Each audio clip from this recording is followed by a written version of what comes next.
یہ کون سے جاہل ریلیجس لوگ ہیں جو کہتے ہیں خدا خود بخود آ گیا ہے؟ خدا تو آیا ہی نہیں ہے. کبھی کوئی ایسا وقت ہی نہیں تھا کہ خدا نہیں تھا. خدا آیا ہی نہیں ہے. خدا تو ہمیشہ سے ہے. تو یہ پہلے تو کنسپٹ کلیئر کریں. خدا آیا نہیں ہے, خدا ہمیشہ سے. ہم اسے میتھمیٹیکلی ثابت کرتے ہیں. دیکھیں, جو یونیورسل ٹروتھ اسٹیبلش ہو چکے ہیں اس کو تو آپ کوئی دوبارہ سے چیلنج نہ کریں.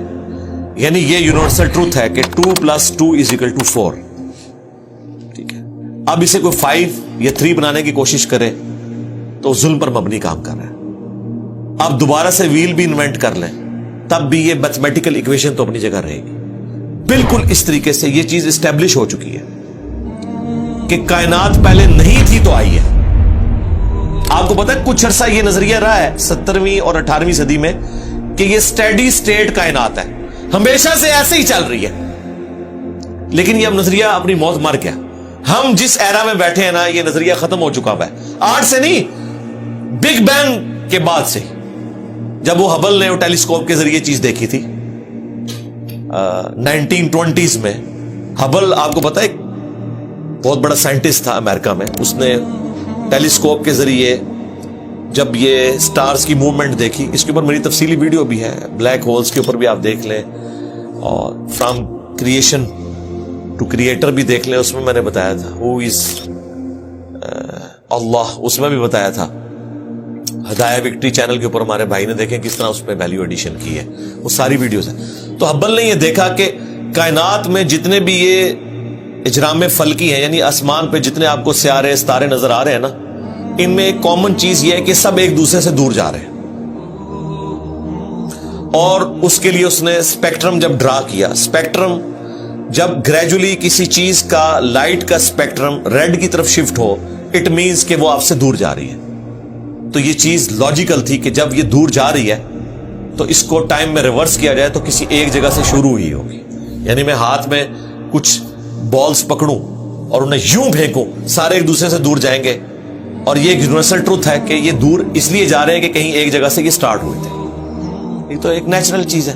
اچھا, انہوں نے کہا کہ اگر ہم ٹائم کو ریورس کریں اور ایسے پوائنٹ پہ پہنچیں کہ جہاں سے یہ چیز سٹارٹ ہوئی تھی, تو اس کو سائنٹسٹ نے نام دیا کہ وہ ایک ایسا پوائنٹ تھا کہ جس کی ڈینسٹی انفینٹ تھی, نہ ختم ہونے والی, اور والیوم 0 تھا. والیوم 0 ہے اور ڈینسٹی انفینٹ ہے. اٹ مینس کریشن ایکس نہیں لو, عدم محض سے وجود, کچھ نہیں تھا تو یہ ہو گیا. اور پھر وہ کہتے ہیں کہ یہ جو بگ بینگ ہوا ہے, اس بگ بینگ کے بعد اگر 1 سیکنڈ کے ٹریلین حصے کے اندر بھی ذرا سی ڈسٹربنس آتی تو یہ کائنات وجود میں نہیں آ سکتی تھی. اور یہ تو صرف وجود میں آنے کی بات ہے. پھر جو billions of fine tunings planet Earth کے اوپر موجود ہیں, ہر سیارے کے اعتبار سے ہیں, زمین کا سورج سے فاصلہ, پھر ان کی گریویٹیشنل فورس, ان کی موومنٹ, سپیڈ, یہ تو ایک پوری ایک سمجھ لیں ایک ایسی فیلڈ ہے جس میں انسان جا کے گم ہو جاتا ہے. ان ساری چیزوں کو کنسیڈر کر کے اسٹیڈی سٹیٹ کائنات کی تھیوری تو ہوگی ختم اور بگ بینگ ہوگی اسٹیبلش. اب یہ تو ثابت ہو گیا کہ کریشن ایکس نہیں لو ہوئی ہے, یعنی انسان یا کائنات یہ پیدا ہوئے ہیں. پرابلم تب تھی آپ کے لیے جب آپ یہ مانتے کہ یہ بھی ہمیشہ سے ہیں, ہمیشہ سے انسان پیدا ہو رہے ہیں اور دوسرا اینڈ کوئی نہیں ہے. یہ تو مسئلہ حل کر دیا آپ کا سائنس نے.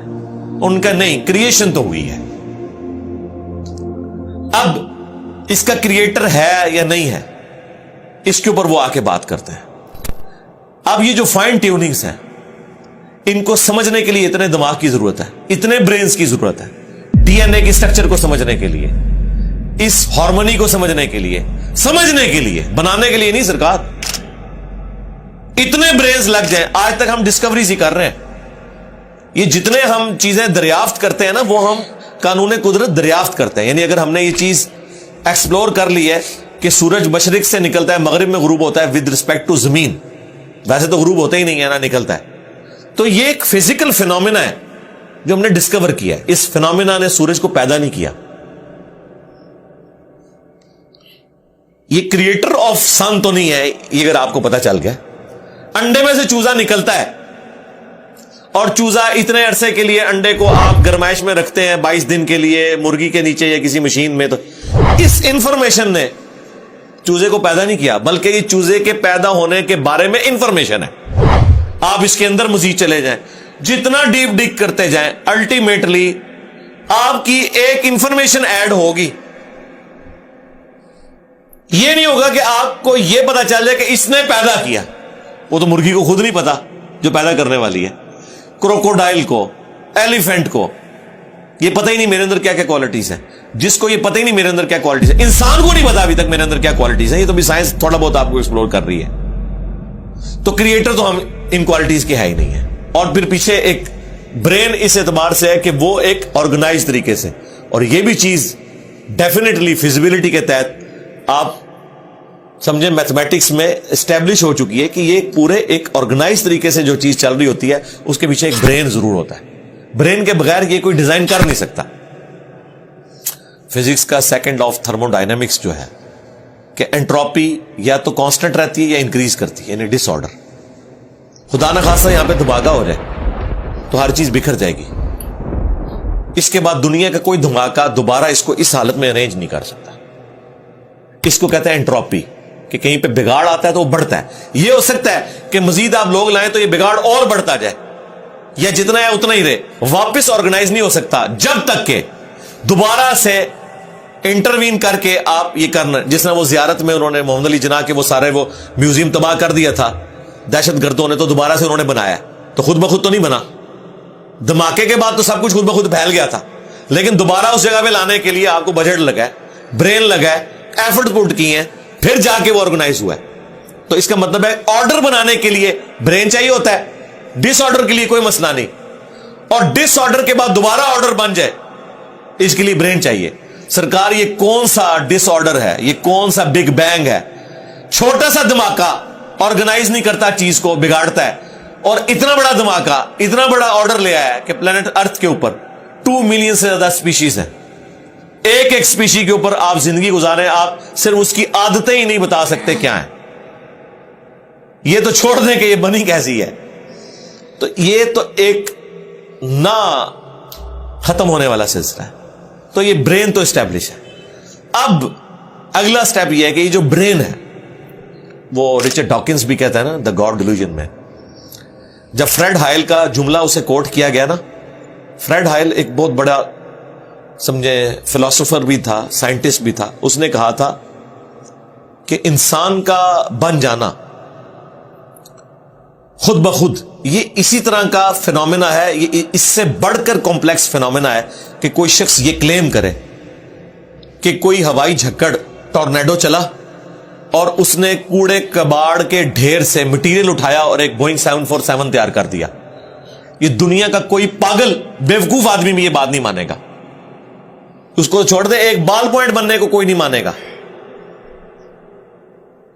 تو اس نے کہا اس سے کمپلیکس چیز انسان ہے, اس کو تم یہ مانے ہو کہ خود بخود بن گئی ہے بغیر کسی برین کے.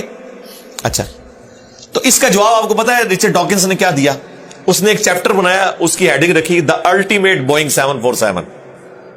اس نے کہا پھر سب سے بڑا بوئنگ 747 تو گاڈ ہے. آپ یہ کہہ رہے ہو کہ انسان اتنا کمپلیکس ہے کہ خود بن نہیں سکتا کسی کے بنائے بغیر, تو جو اس کو بنانے والا ہے وہ تو اس سے زیادہ کمپلیکس ہے, وہ تو الٹیمیٹ بوئنگ 747 ہے. اگر اتنا مشکل انسان ڈی این اے اسٹرکچر والا